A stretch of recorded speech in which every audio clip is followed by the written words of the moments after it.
my pleasure to welcome you to Convocation today. I will not be introducing our presenter for today. I am actually introducing the person who is introducing our speaker today. Mike Brenchley is a colleague of mine in the Social and Behavioral Sciences Division. He is the dean of that division. He has been at Snow College a long time, I think even longer than I have. And he teaches history and sociology, anthropology. Very fascinating subjects. He's a good friend of mine. Like I said, I've known him a while. Please welcome Mike Brenchley. Thank you, Cheryl. Thank you, Cheryl. Hello, I'm Mike Brenchley, as she mentioned. I have been asked to introduce our speaker today, Brandon Vega. I think mainly because I got to know Brandon when he was a student. He was a student of mine in a sociology class.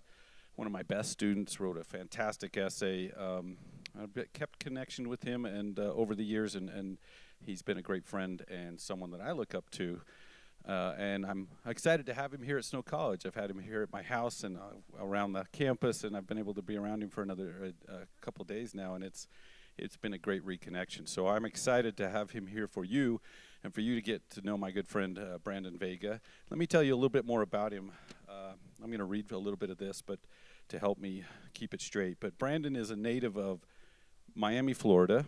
Vega holds a master's degree in urban education with a concentration in community engagement from Florida International University. Additionally, he has a specialization in Africa and African Diaspora Studies. He's also a student success advisor at St. Thomas University, located in Miami, Florida. Brandon's the author of Ghetto Conscious, Evolution of a Rebel. And he is the founder of the EATN Project, which he will get into today, and you're going to hear some great things about that. Brandon's mission is to satisfy the hunger for success and positivity through enlightenment. His survival enlightened his community, his commitment to serve as a positive resource to those around him by remaining active in his community. And he will get into that as well. He has been a force in Florida for the last several years, and he continues to be a great positive person in the community there and helping others. Brandon works with numerous youth programs, and helping to promote character development, high self-esteem, positive peer relationships. He uses his time in pursuit to evolve his artistry by the books he engages with, his writing process, his public speaking engagements, and elevating those he mentors. So again, I'm very excited to have Brandon Vega here with you, and why don't you give him a round of applause.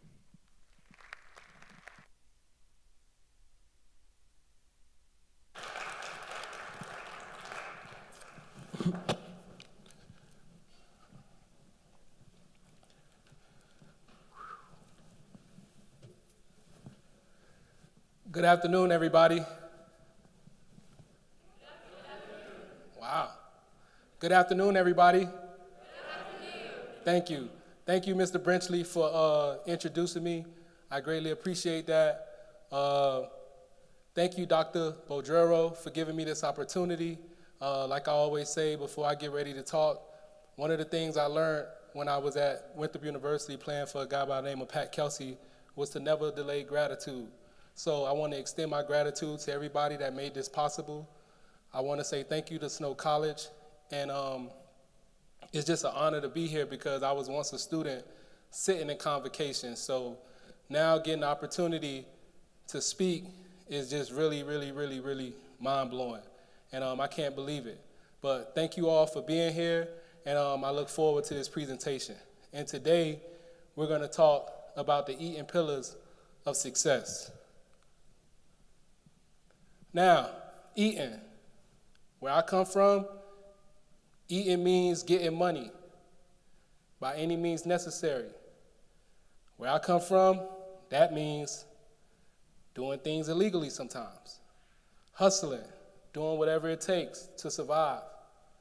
And as a child, I always wondered, how do we eat the right way without worrying about people wanting to rob us or kill us or doing things that the police would come get us for? How do we eat positively? And this was a question that I always had since I became aware of my surroundings.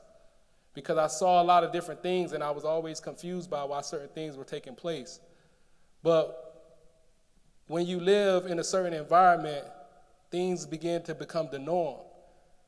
And you believe that the things that's happening around you are supposed to happen. So like for somebody like myself, when I hear about maybe a shooting or a robbery or a killing, I don't think much of it, because this is something that happens all the time. This is something that happens all the time. But when I hear about somebody graduating from college or becoming a doctor or becoming a lawyer, growing up, I thought that was a big deal, because this was brought up yesterday. A man cannot be what a man cannot see. So if you don't see things around you that's positively happening, you're going to adapt and adopt those trainings that you may subconsciously inherit. So for me, EATN is the acronym for exist above the noise. And existing above the noise is not getting distracted or deterred from your goals in life. And we'll elaborate on that a little bit more.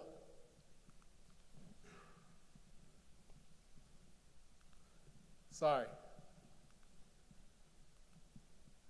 So, this little character right here, as you see, probably looks like me. He is me, maybe, maybe not. This character came alive because when I was working at a high school, I worked at a high school where students were on their last chance. These were students that got kicked out of their regular public school and they got sent to my school. These were kids who, wasn't coming to school, wasn't doing well in class, just didn't have any type of, motivation academically. So working in this environment, my job was to try to encourage students to finish school.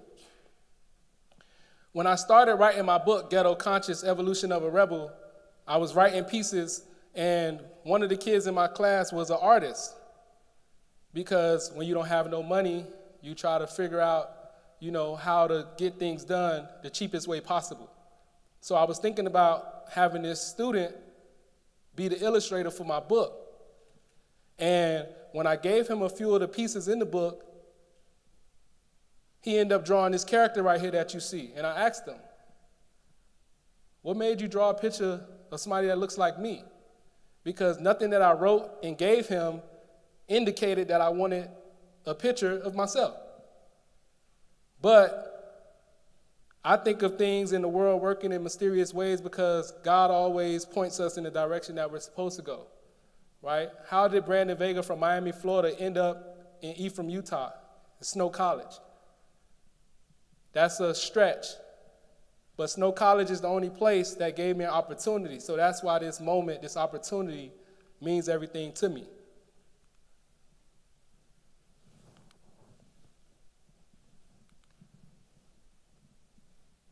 Now, in life, we're all trying to figure out how do we get ahead? How do we arrive at our goals? What is it going to take? And as I'm flipping through these slides, I hope you guys are taking notes. I hope you all are establishing these things in your photo memory because we're going to have to get through this.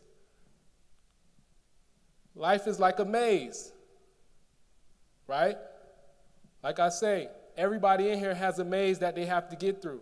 We all may start at the door, but when we enter that door, the different routes we all have to take are going to be different, way different, right? Me coming from Miami, the way I got here is much different than some of you all got here. Some people are from Utah. Some people are from this region, right? I'm coming all the way across the country. So why is this a part of my maze? Why was I brought here? That was a question I always, pondered on. What am I doing here? And when I got here, I only had one thing in mind. Because, like I said, Snow College was the only place to give me an opportunity to play basketball, to continue my basketball career. because no school in Florida, no school in my region, Georgia, Alabama, South Carolina, North Carolina, so on and so forth, thought enough of me to give me a scholarship.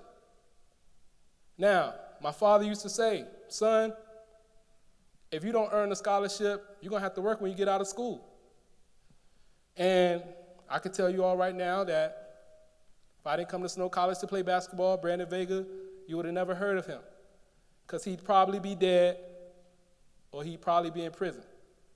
Now, these are not choices that I would have selected for myself, but the environment that I derive from only gives you limited choices. So again, when in Rome, you do as the Romans do. And some of my friends participated in activities that weren't necessarily the right things to do. And when you're around your friends, you want to do what they're doing. You want everybody to like you. You want to be cool. So when I got to Snow, like I said, I only had one thing in mind: going Division I. Because when I was in high school, I always thought about playing Division I basketball, playing on ESPN, playing on TV. But I never knew if it can possibly happen, because I was never considered one of the best players in my city, in my state, in my region, and I wasn't considered one of the best in the country. So how could somebody my size, my stature, play Division I basketball? When people say that you have to be a certain size, a certain height, and things of that nature. So I developed a vision for myself. I saw myself actually playing Division I basketball. This is little Brandon right here. This was always a part of the dream, even before I knew it, always. Have a vision is seeing what you want. You have to believe in it, even if nobody else does. You have to believe in yourself when nobody does. Because a lot of us sometimes question ourselves and whether if we could do something or not. So when you create a vision, when you see something, you have to do everything it takes to obtain it, to get there, no matter what. Next thing is believing in yourself. The second pillar. Some of you guys might have heard me speak yesterday. I met a few of you. Mr. Sam, how you doing? I see you. Thank you for coming, sir. Love to be here. Thank you. You rock. As I've gotten a chance to meet some of you all have asked me about my confidence and how did I get so confident and these things and this and that. And I'm confident because I believe in myself.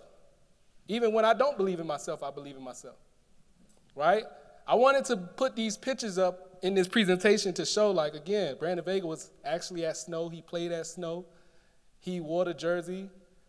Some of my teammates are here: Connor Van Brocklin, Mason Sawyer, Todd Van Brocklin is here, somebody who I call Papa Roo. My sister is here. A lot of people that I formed relationships with while I was in Utah are here, and it means a lot to me. Mr. Fernando, thank you for being here, sir. I appreciate you too.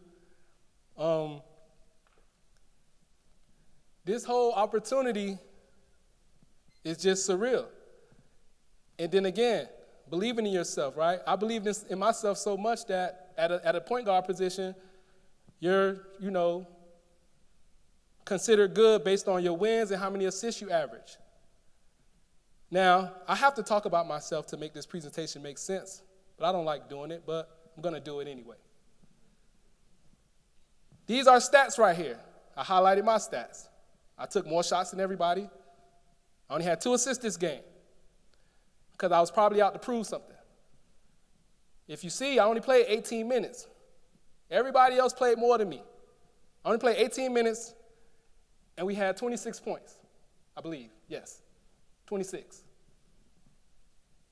I knew at any moment I could score the basketball whenever I wanted. But I also knew that if I wanted to play Division I wasn't going to get there by scoring 26 points. I was going to have to pass the ball. I was going to have to get it to Connor Van Brocklin, or Mason Sawyer, or Travis Wilkins, or Tiancum Stafford, or Chebe Bamba, or Sheikh Sane. I was going to have to pass the ball. That's what eventually got me an opportunity to go play at Winthrop University. Coach Kelsey is now at the College of Charleston. They're a top 25 team in the country. I'm the first person he ever signed ever in his head coaching career, right here from Snow College. I think that deserves a round of applause.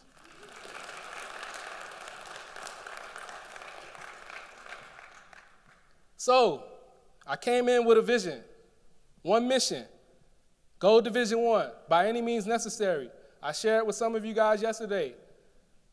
The last semester, spring of 2012, my last semester here, in order to be eligible to play Division I had to take 21 credit hours to be eligible.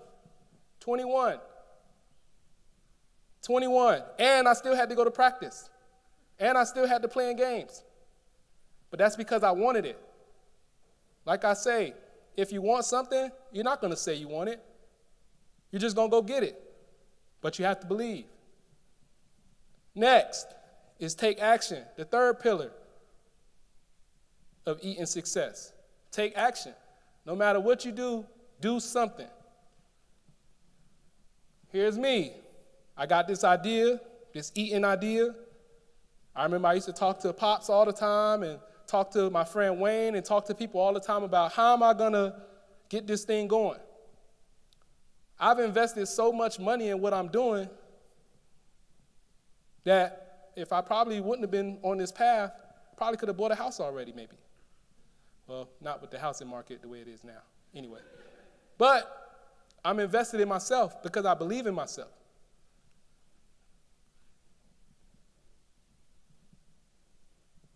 I go out in the world and I try to sell my product because I believe in myself.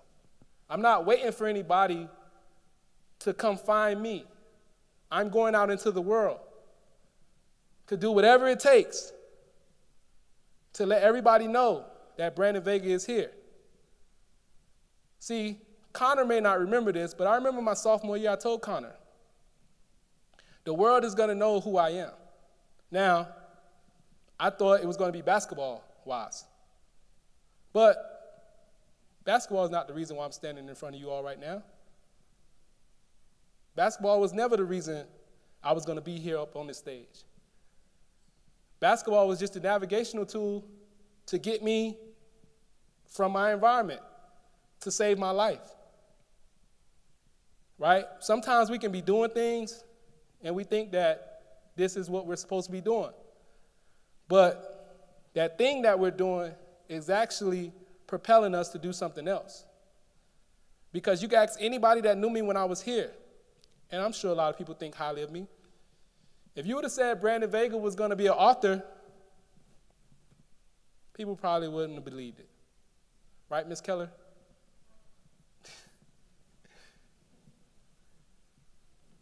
Next pillar, control what you can control. I can't control the weather. I can't control my color. I can't control whether you like me or not. I can't control whether you like this presentation or not. But what I can control is how I behave, how I conduct myself, and my effort in presenting. Because either way it goes, people are going to always have an opinion. So when we focus on the things that we ultimately can control, we're going in the right direction. Because again, existing above the noise is not getting distracted or deterred from your goals in life. So when you allow certain things that are not in your hands to dictate how you're going to carry yourself, how you're going to treat people, then you're losing. See, when I wrote this book, I knew that it could be powerful. I knew that. And after this book has reached certain hands, people start writing about it. I love what I do. I'm a better speaker, I think. I'm a better author, I know, than I ever was a basketball player. Because again, I can't control being 5'9". I can't control being, maybe I could control my weight, but height, can't control that. If I was 6'5" or 6'6", I probably wouldn't be standing in front of you guys either. I'd probably be in the Snow College Sports Hall of Fame, because I probably would have been playing in the NBA. What you think, Pops? Yeah? Yeah. I think so too. Right, Mr. Fernando? You agree with that, right? Okay. All right. Thank you. So, again, controlling your own narrative, right? We all have a story. Everybody in here has a story. Everybody in here has a book in them. Now, whether you're going to give it to the world or not is up to you. See, like I've been saying, you can't sit around and wait for people to tell you how good you are or how great you are and all of those different things. You have to tell yourself. Brandon Vega's not waiting anymore because I know I'm on the time clock. We all are. What are you going to do with your time? That's another thing you can control. See, a lot of us waste time. We like to procrastinate. We make excuses. We do all of those things. See, I don't like to live with regret, but there are some things that I could have possibly done differently, especially when I was here in Ephraim. Could have probably got more shots up, probably could have worked out a little bit more, probably could have studied a little bit more, but I didn't. But now what I am doing is putting my best foot forward and trying to control the way I influence the next wave of kids that's coming behind me. See, what you're seeing right now is a group of young men in a program called the 5,000 Role Models, based in South Florida. I was once a 500 role model when the program was just starting. I remember being in that program. The only reason I dropped out because I didn't like wearing ties. I hated it. You had to dress up like that. I just didn't like it. But now, I get to wear ties all the time, and I actually like it. Because again, you never know where you're going to end up. You never, ever, ever, ever know where you're going to end up. And this picture right here is the president of St. Thomas University before I even started working there. See, I had a goal of selling 1,000 books in 1 year. But then I was negatively talking to myself, and I said, Brandon, you're not going to sell 1,000 books. You don't know 5 people that read consistently. How are you going to sell 1,000 books? You might know 1,000 people, but out of that 1,000, 975 of them probably don't read at all. Who are you going to sell these books to? You don't have no big-time distributor. You're not on Amazon. Nobody's helping you. How are you going to do it? So, controlling what you can control. I ended up going to this event where I was going to give some books to some kids. President Armstrong was there. He collects signed books. He wanted me to sign the book for him. I gave it to him, and I'm not going to lie to you guys. When I saw him, I knew he was somebody based on the way he was dressed, because when I see people, I see their aura. I see the shine bouncing off of them. But I said to myself, this white man is not going to read this book. He's not Ghetto Conscious. He's not going to read this. But I gave him a book anyway. About 2 weeks later, I emailed him, controlling what I can control. Hey, President Armstrong, have you gotten a chance to read the book yet? No, Brandon, I haven't, but in the email, that's what he said. And I just knew, yeah, I was right. He's not going to read it. But a month later, guess who I get an email from? President Armstrong. Hey, I would like to have a meeting with you. Let's set it up, yada, yada, yada, yada, yada. Okay, cool. I get to the meeting. We sit down for the first 15 minutes. He's shooting the you-know-what with me. And in my mind, I'm thinking, what are we talking about? What are we doing? But then he says, hey, Brandon, this is what I want to do for you. Because I think your message is so powerful. And there's so many people out here making money speaking and going out and traveling and sharing messages. I think your message is so powerful that I want you to come work at our school. And I want to purchase 1,500 copies of your book for every freshman and every athlete on this campus. You guys don't know when to clap.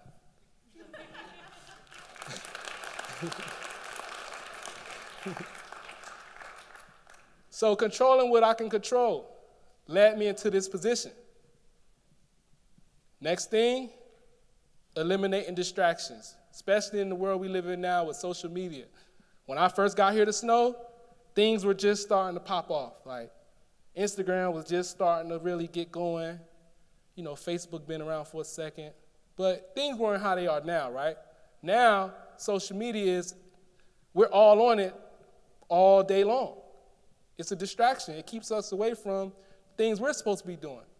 Sometimes we're so busy looking into other people's lives that we don't even get to do what we're supposed to do for our own life. Because we're so concerned with what other people are doing. But see, a lot of people are concerned with what other people are doing because it goes back to they don't believe in themselves. At least in my opinion. Because it's okay to check social media out for motivational purposes or to be encouraged or to take ideas and to mold them into your own things and things of that sort if you're using it for positive reasons. But if you're just on there to kill time, to waste time, to procrastinate, to stay away from your responsibilities, then you're not doing what you're supposed to be doing. This is a picture out of the book, Ghetto Conscious. This was one of my distractions. The neighborhood, right? The neighborhood doesn't tell you to go to school or to read books or to go to college or to do the right thing. Sometimes the neighborhood don't tell you that. Rarely, you have somebody, though, like I had. His name was Lavelle Mutchison. He was killed 2 years ago with his 7-year-old son. My next-door neighbor, like my big brother, motivated me all the time, always encouraging me. He was the only person, even though he was in the streets and doing the things that he was doing, he was the only person to always say, Brandon, you are going to be the one. And I used to wonder, what is he talking about? I'm going to be the one to do what? Go to jail too? Get killed too? Drop out of school too? Sell drugs too? I'm going to be the one to do what? Because I sure didn't know at the time what I was going to be the one to do. See, I always had big ideas, but I never believed in them because I wasn't seeing anybody else around me do anything. So I thought the things that were going on in my environment was what I was supposed to be participating in. But see, sometimes when you have to eliminate distractions, you have to get by yourself sometimes and have a real long self-talk to see what you really want out of life. Because if you really want something, you'll chop anything that's unnecessary out of your life, if you're serious. But if you're not, you will continuously allow yourself to be distracted. Next pillar is cultivating a positive self-image. We all have to like what we see when we look in the mirror. We all have to love what we see when we look in the mirror. Regardless of what anybody says about anybody in here, I think everybody's beautiful. I think everybody in here is beautiful. I think everybody in here is great because I know I'm great. I know I'm beautiful. That's why I like smiling all the time. I never liked smiling, but now I smile all the time. See, that's little Brandon again. Thinks he's tough, thinks he's bad, don't want to smile. That's not who Brandon really is, though. Brandon's a happy-go-lucky guy. I like to laugh, I like to smile, because like I said, I come in peace and I come in love, and I don't want any trouble. Because I come from an environment where if anybody wants trouble, I know where this can go. And I don't want to take it there with anybody. So let's all be nice and civil to each other. But that's why I like to smile now. But then, I didn't think you were supposed to, right? When you smile, you're showing a sign of weakness or you're soft. You got a chink in your armor. But see, when you don't smile, I believe that's a chink in your armor. That's what I believe. So now, this is who I am. Because again, I'm beautiful. We all are. This is me at my job, St. Thomas University. What do you guys think about those socks? Do they look nice? Yeah? Okay, thank you. Con, what you think? Yeah, I know you like those. This is who I am. I don't play basketball anymore. I'm a businessman. I'm a dad. I'm a brother. I'm a son. I'm a friend. I'm a community activist. I'm a positive role model. Everybody that wears Eaton is beautiful because they all exist above the noise. They all exist above the noise. And this is a part of cultivating a positive self-image. Next, get around supportive people. What's the use of hanging around people that don't pick you up and, support you or congratulate you or, tell you what you need to hear? Because sometimes we want to just be around people who tell us what, we want to hear. We don't never want anybody to give us constructive criticism because our feelings are going to be hurt. See, I'm all for understanding mental health is a big thing and all of that stuff, but sometimes I think some people are just, they look for those excuses to hang their hat on because they don't want to be critiqued. I wouldn't be standing in front of you guys if I didn't accept constructive criticism because my father, if you guys met him, wow, this man.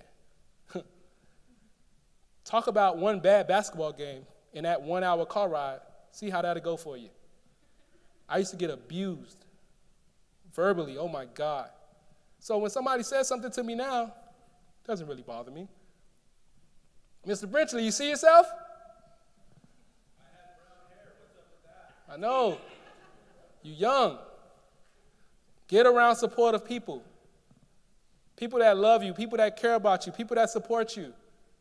Do you guys know who that is right there? Yeah, you're too young for this. That's Bob Trithall. Bob Trithall. He's one of the greatest guys I've ever met. He gave me this book right here, Traveler's Gift. Forgot that button, Con. Traveler's Gift is the book that made me believe that I could write a book. Traveler's Gift is one of the best books you'll ever want to read after my book. After mine. But when Bob gave me this book and I read it, I thought to myself, wow, this author made this ride so enjoyable that maybe one day I can tell a story. I got this my freshman year. I'll never forget it. Here are my teammates behind me supporting me on my signing day. My teammates supported me. Everybody wanted me to win. That's why my sophomore year we were good. My freshman year we weren't that good because we had guys on the team that didn't care. Everybody was about individual. But on this team, we all loved each other. We all cared about each other. We all wanted to win. Mason, where are you? You let us down, brother, but I still love you. Mason Sawyer was supposed to be on that team, but he couldn't be on that team because he had to go on his mission. So we understand. Get around supportive people. Team. You need a supportive team. You need people that care about you. We can't stress that enough.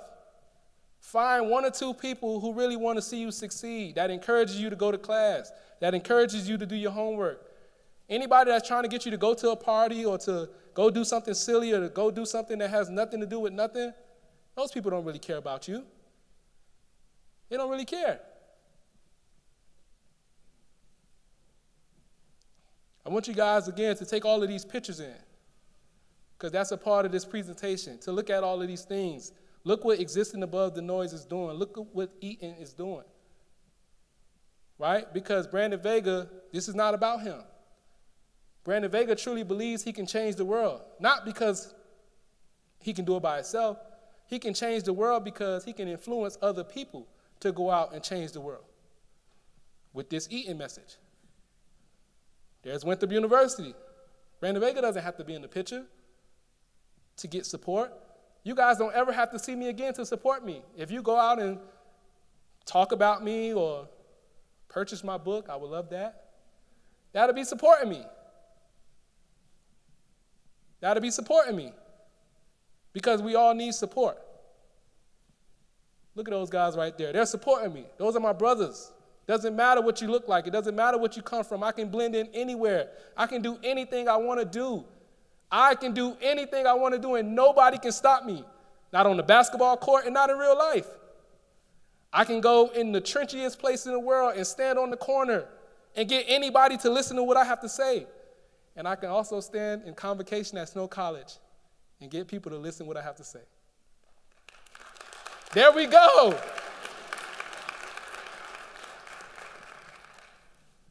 Stay motivated. Find something that's going to motivate you. When you feel like you're tired or you feel like you can't go anymore, think about something that's going to keep you going. This is my son. He couldn't be here with us because unfortunately he got sick right before the trip, but it actually worked out. His name is Messiah. Changed my life, had to become a different person, had to think about certain things that I wasn't thinking about before. This is my motivation. When I'm thinking about quitting or giving up, I can't because I have to feed my son. I have to feed my son, so I cannot let a bad day stop me from doing what I have to do. I can't let an individual stop me from doing what I have to do because I'm somebody's dad. I can't allow anybody to disrespect me or to step over me or to play with me because I'm somebody's dad. I can't raise my son to be a man if I'm not being a man because I'm somebody's dad now. The greatest guy in the world is Messiah Royale Vega. He's the greatest guy in the world, and this is my motivation. Everything that I'm doing is for him. Every time he looks at my book, he says, "Daddy, that's me." So I've already won. Whether I succeed or not, whether I become New York Times bestseller author, my son sees himself on a book. And he believes that. He believes he's the character. I enjoy being a dad, even though it's expensive. So ladies and gentlemen, if you don't have kids, wait your turn. Please. Costs a lot of money. This Disney World trip costs everything. Man, still paying for it. This is my family. As I mentioned, my sister is here. This is my beautiful mother. And you might see where I get my character from. My dad. This is my motivation. This is also my motivation. Inspiring young people to not make excuses, no matter where they come from. Doesn't matter about your skin color. Even though people try to put barriers and obstacles in front of certain people, we just got to figure out other ways. And that's a part of, again, helping change the world. Because I believe I could sit down and talk with anybody to make things sensible for them to change their mind. Doesn't matter where you come from. Now, we discussed being an exception to the rule, and being an exception proves that there is a rule. People might think Brandon Vega is exceptional, but no pun intended, I made conscious decisions to be in front of you guys. But some of my friends have been railroaded because their mom might have been on drugs, or their dad might have got killed, or their dad was in prison, or they didn't have nobody to raise them but their grandparents, and they allowed the streets to raise them. Like I say, I can't tell anybody who's struggling or who doesn't have anything not to sell drugs. I can't do that. That wouldn't be right of me because I'm not in those shoes. I've never had to walk in those shoes. But what I can do is inspire and encourage people positively. And that's what I'm doing, going back to controlling what I can control. And lastly, respect your own path. It goes back to the maze. We all have a maze in life. But respect your own path. Don't look to veer over in somebody else's lane, or don't wish you was somebody else. The only thing I wish is that I shot the ball as good as Connor Van Brocklin or Mason Sawyer, because, again, maybe I wouldn't be standing in front of you guys. But other than that, I don't wish for anything else because I got everything that I need. And I have everything that I want. Because, again, we all been called to do something. I don't know what you guys believe in, but if you do believe in a higher being or a higher power, you all were created for great reasons. So you have to trust and believe that. Because some people don't make it. Some people don't get the opportunity to go to college. So respect the path that you're on. You guys have seen this before, right? Oh, the places you'll go. I'm from Miami, y'all. How am I in Ephraim, Utah, giving this presentation? How? How is that possible? It's not possible. People where I come from wouldn't believe I'm standing in front of you guys dressed like this, talking like this. They wouldn't expect it. Or maybe they would. But again, that's how great I am, because you never know what you're going to get out of me.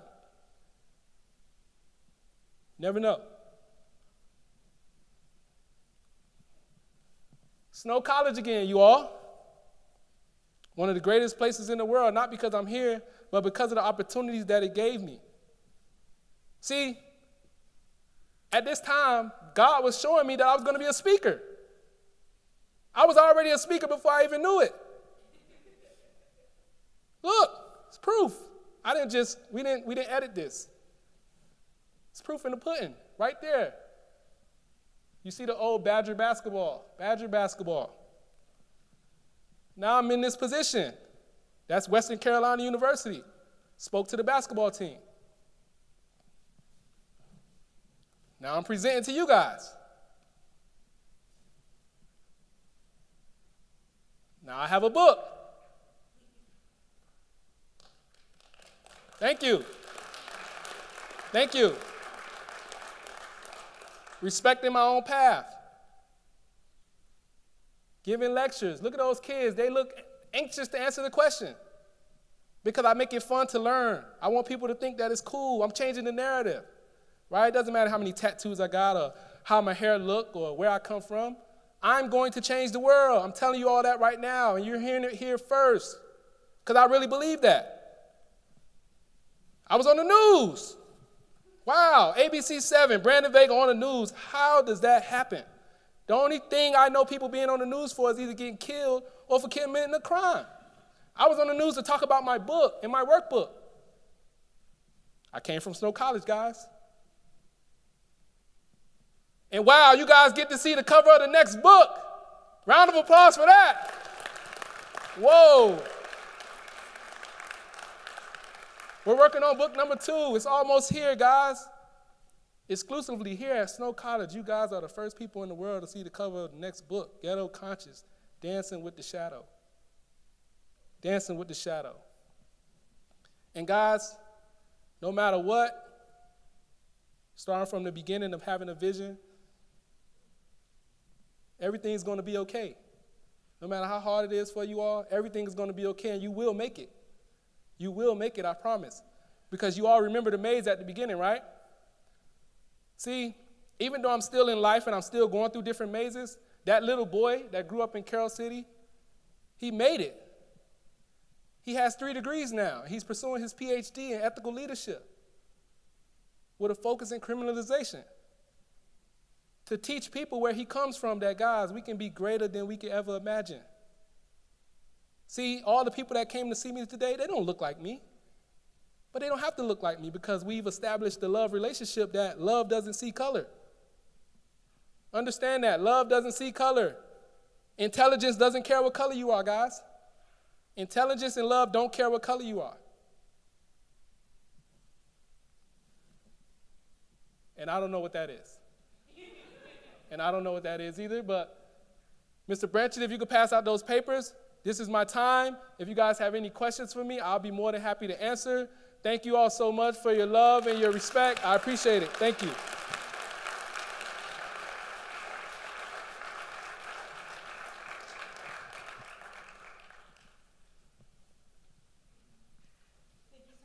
And we're so glad that you joined us today. We have a couple microphones, so if any of you would like to ask Brandon some questions, please raise your hand.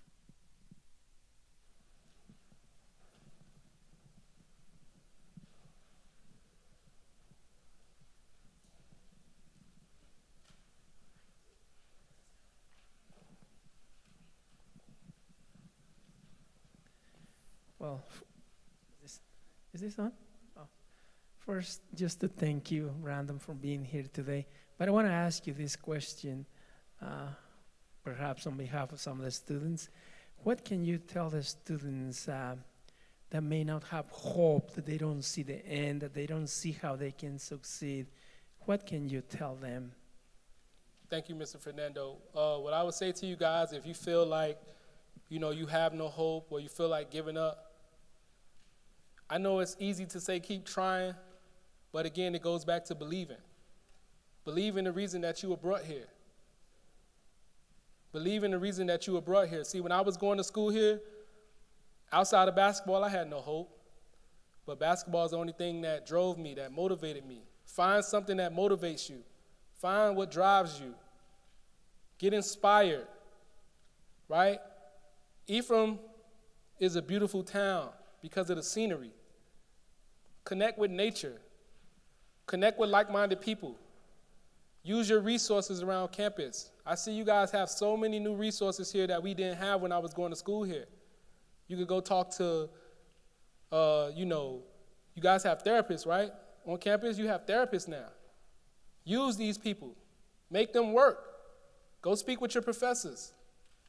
Speak with anybody that you can to help you get out of that dark space. Because you're not the only one that's struggling. You're not the only one that's struggling. But again, that comes with existing above the noise. Not letting the noise cloud your mind so much that it allows you to take yourself off course. So I hope it answers the question, Mr. Fernando. Okay. I did love your presentation. It was really good. Thank you, sir. And I just wanted to ask, like, when did you first have this mindset of when did it all start, or did you always have it with you? Which mindset? The mindset of succeeding and being above everything. I had to succeed in mindset since I was a little boy. I always wanted to succeed. I just didn't know how I was going to do it. But again, sometimes the world try to tell you what you can't do. But the moment that bulb goes off in your minds and you start to believe in yourself despite what anything and everything around you is happening or going on, things are going to start happening for you guys. I could have never imagined in a million years. Again, I used to sit in these seats to come to Convocation. To think of myself standing in front of you all speaking is mind-blowing. So it may take some time for you guys, but keep hope alive. Thank you. Thank you.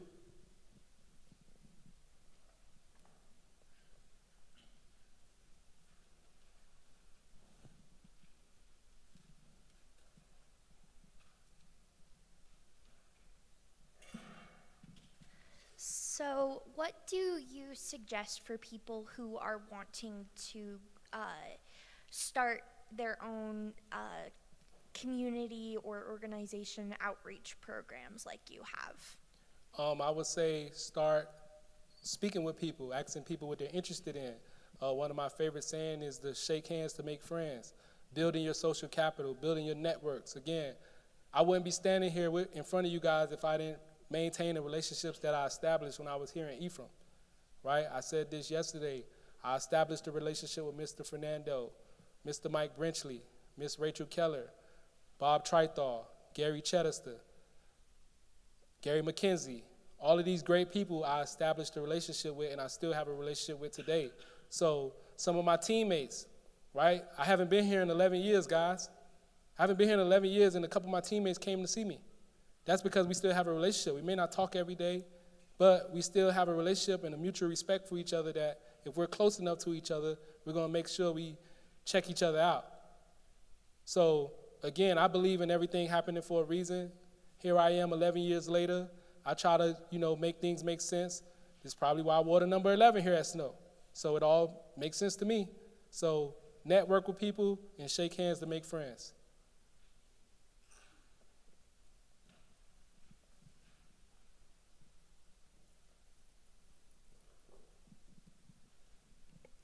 So we're at the end of our time. If any of you would like to come up and talk with Brandon, that's fine, but I know that some of you have a class to get to next. So thank you so much for coming today. Thank you, Let's guys. give him another hand.